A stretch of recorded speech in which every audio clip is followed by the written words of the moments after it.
Hello, in this video I'm gonna show you how to use insert key on MSI Thin A15.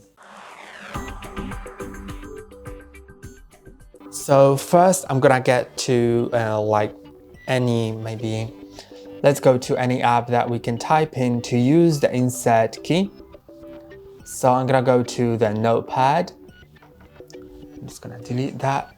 And now the insert key lets you replace the letters with something else. I'm gonna explain that. So first I'm gonna just type in a few dots, for example for my name.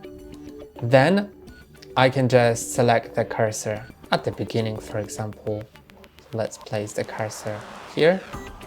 Okay. And now as I click on the insert key, which I'm gonna show you how to use in a moment.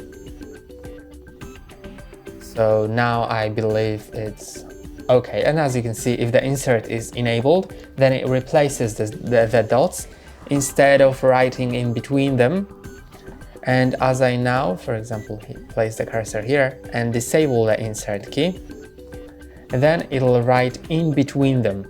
And now I'm gonna show you how to use the insert key. So it is on the keyboard here, but at the top it shows delete and then shows insert on the bottom.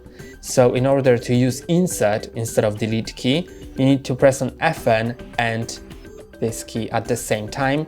Then it'll actually work as the insert key. As you can see, it has replaced the text. Now, for example, if I do something like that, it'll also replace it.